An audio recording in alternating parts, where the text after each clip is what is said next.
galing po tayo sa pagsundukin ng Mama Dax. Hi, Botch! Surprise po tayo sa visit ni Mama Dax. Nung isang araw, dun pa lang po siya.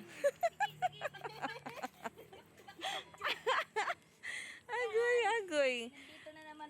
Nandito naman po tayo sa ano. Ngayon ko lang po na marites kay Rose Anna. Uwi pala si Mama Dax ulit dito. Kasi yun nga, ihatid niya po si Piang. Lang kami sa likod.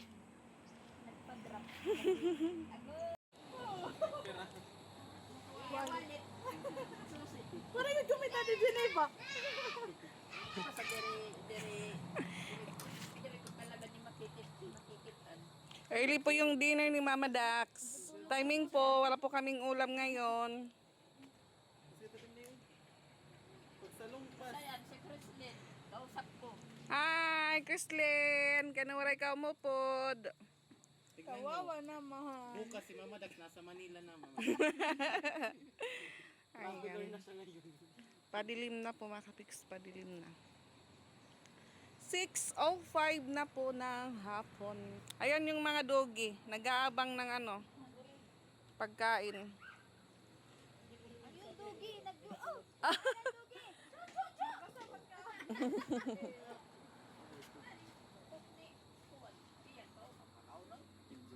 Patawa na gano'n dyan. Kaya na-streetad ligo. Agi daw isa, ikaw man ka, na tunali, kuan. So wala po tayong masyadong ganap ngayong araw mga kapiks. Then yun nga, kahapon po nilaban ko yung labahan ni Papa. Ngayon naman po yung labahan ni Mama. So dito ko po nilagay. Ayan.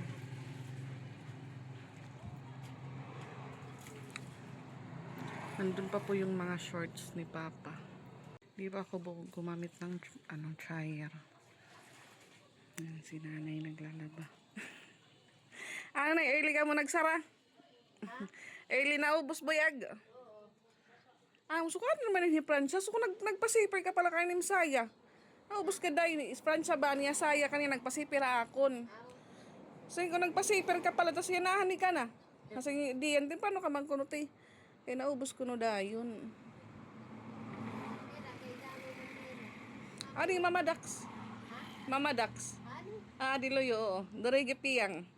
Saan naman natin yung mauli? Ambot ba niyan liwat? Kawaray. Baga na na Kasi natibingbing magabaga, kalakaroon naghuhunaw. lagi. Pagkukuan, balik dayon. Baga na lang kusina ituan. Manlurip. Hi guys. Hi guys! Hello Mika! So yung kakambal niya po kaklase ni Ate Ezra. So yun nga, update po tayo sa kalagayan ni Mama. Upo muna tayo mga kapiks at pahangin. Sandali. So yun na nga ho, kanina hindi pa ko sumamang magpa-check up kasi inuna ko po muna yung labahan ni Mama. So yung kasama po ni Mama is yung ate ko na mama po ni Luna, na si Luna, pwede naman po siyang maiwan-iwan kasi yun nga yung ate ko po, nag-iipon po siya ng gatas. Ilalagay lang po sa ref. Tapos yun na ho, Papa. Tunawin lang po para pwede pong didiin ni Luna. So ayan, dito po muna tayo mga kapiks. Update muna tayo kay Mama. So yun nga mga kapiks, na check up na po si Mama kanina. So sinamahan po siya ng ate ko. Hindi pa ako sumama kasi yun nga, inuna ko po yung labahan ni Mama kasi madami na. Tapos wala na po siyang ginagamit na underwear. So nilaban ko po lahat mga kapiks.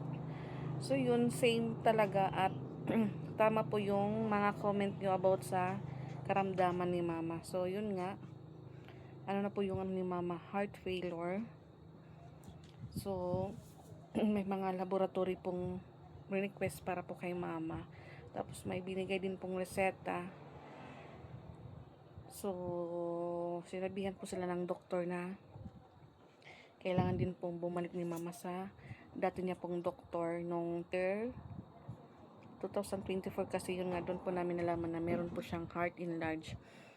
So dapat daw, or before pa po mag June 11 kasi nakapag schedule din po siya doon sa doktor niya before. Yun nga ho, June 11 pa. Medyo matagal pa po mga kapiks.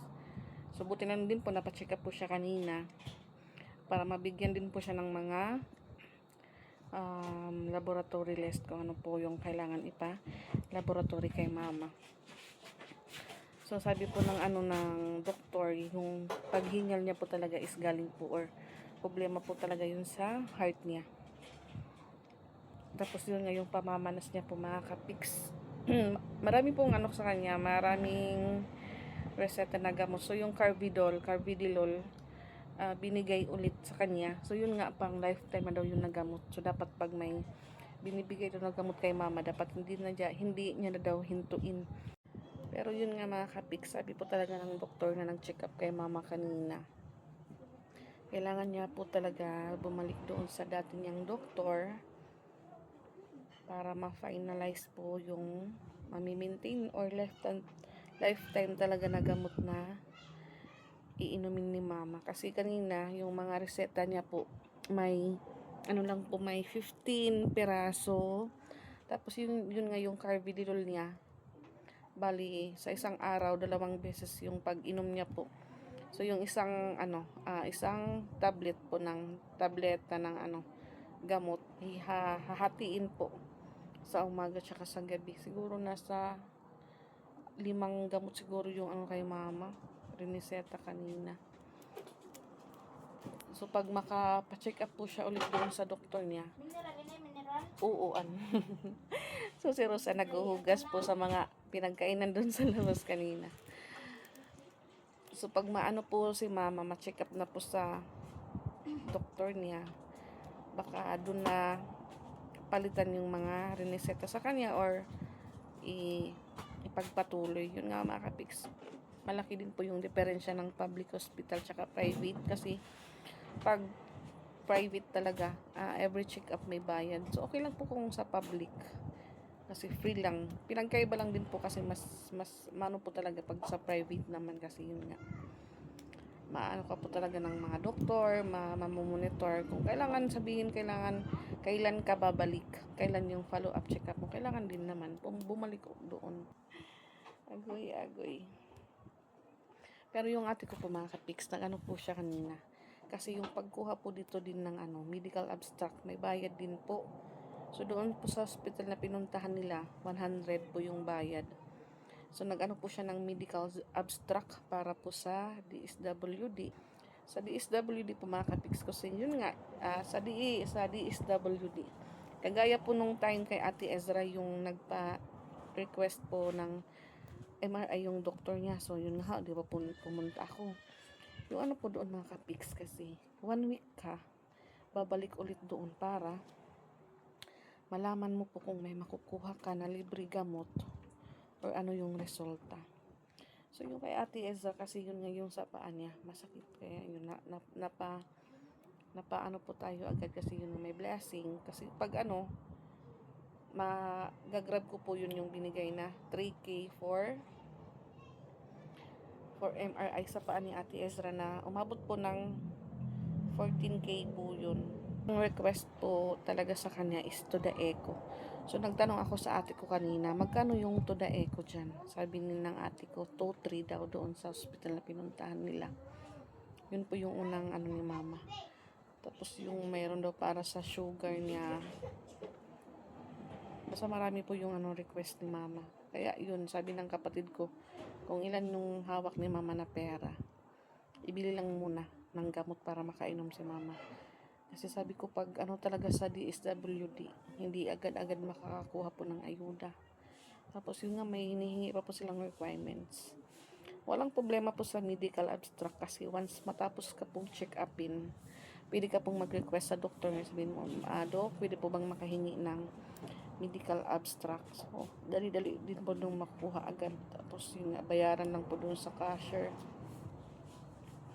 So yun nga, ngayon yung ko po, kasi yung bayaw ko po is nasa downtown. So nakakapag-canvas po siya ng mga gamot ni mama. So sabi niya, hindi po pang yung gamot po ni mama pang mayaman daw, kasi mahal yung mga presyo. Pag lumalapit daw sa DSWD, yung po nila gamot, pero yun nga may limit. Hindi po lahat ng gamot mabibili. Kung magkanong amount lang po yung maibibigay nila. So, yun lang po yung makukuha mo sa pharmacy. Tapos, yun nga, may mga pharmacy po sila kung saan pwedeng kumuha ng gamot na may tatak galing DSWD.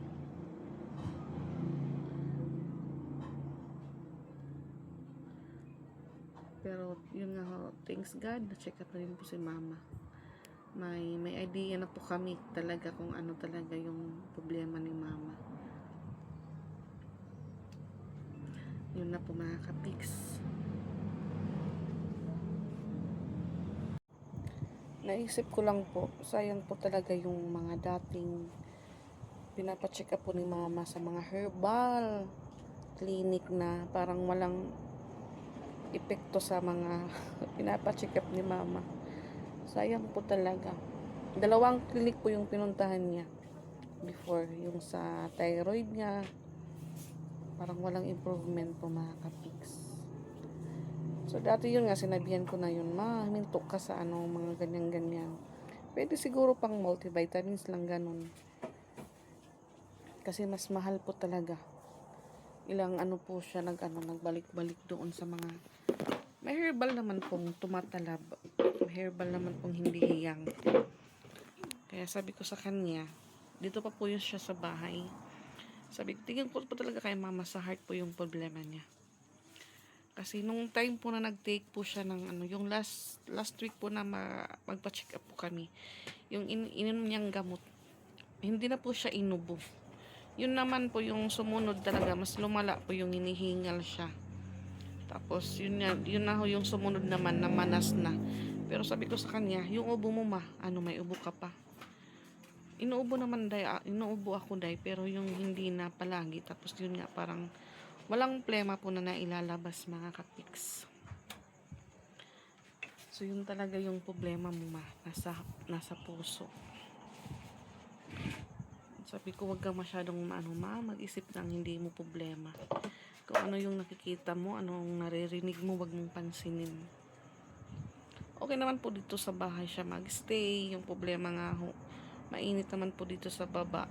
Tapos, wala po siyang gaanong makausap. Okay po tumambay sa likod dahil maganda po yung yung simoy ng hangin. Yun nga ho, wala po talaga siyang din po dito mapaglibangan kasi ayoko po yun minsan po naguhugas siya. Sabi ko, agoy nandyan ka na naman, hihingalin ka na naman dyan katapos mo maghugas. Sabi niya, nakakaano naman day pag hindi ako kumilos, parang din po sa parang nangihina din ako day, sabi niya sa akin. So sa mga underwear niya po, yung paglalaban niya, sinisikreto niya sa akin yun lang, natatiming nababantayan ko po. Sabi ko, ano naman yan, may binabad ka naman. Kasi matagal po siya sa CR. Yun pala, binababad niya po yung mga mga labahan niya. Sabi ko, dyan ka na naman. Maya-maya, hihingalin ka tapos hindi ka naman makakatulog ng maayos. Yun din siguro po, hindi po siya makatulog ng maayos sa madaling araw kasi yun nga sa hingal niya. Kasi yun nga mga katis, para po siyang na-insomnia na kasi hindi po siya nakakatulog sa madaling araw. Ganon din po ako kasi binabantayan ko po siya. Minsan nakakaidlip ako paggigising ko po. Nakaano po siya, nakaupo. So ayan, on the way po kami ni Patpat kina mama. So dala ko po yung mga damit po ni Papa na nilabhan ko. Shortcut po tayo, shortcut.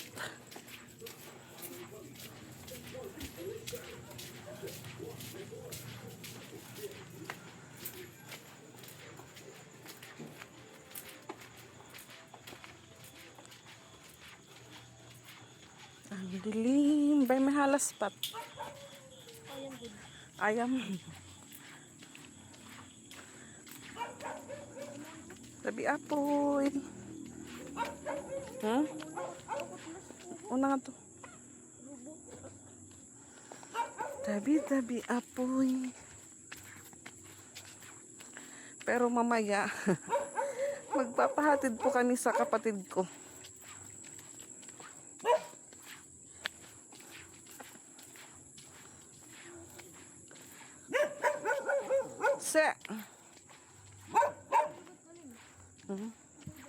Mupay.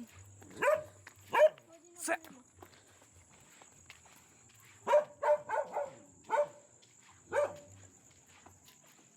Papa dir ada. Maganda daw yung bahay, sabi ni Patpat.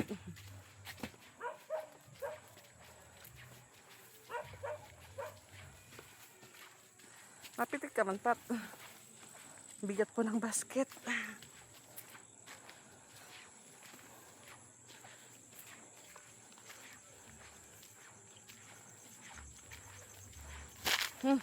Sabi ako eh.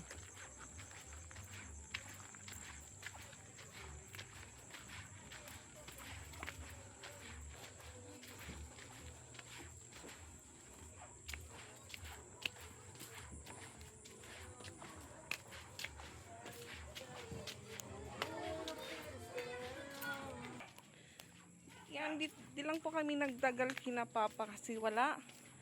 Pala doon si Mama nandito kina Nika. So nagbigay po si Papa ng pang snack. May pang ano po tayo mga katiks. May pang Coke mismo at fudge bar. Ayun din po si Patpat.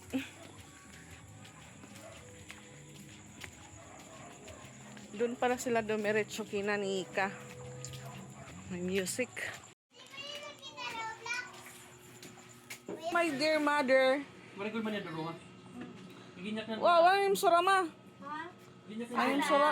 Di naman salad. Ganas. Yes po, salad. Wow, yung ulam niya. Puro kamatis. Ito ni sulod. Nagduroy ka naklundri kang papababado. Itba, magulog kasuin naman lagi hapon. Mata pagiti. Ako man ito daw ko. Ha? Yes, you bless the Ari na luwag din na. Di kang nakatukan papalo. Sige na upo. You say hi. Good evening. You say good evening, guys. Luna. Ano po si Luna? Luna.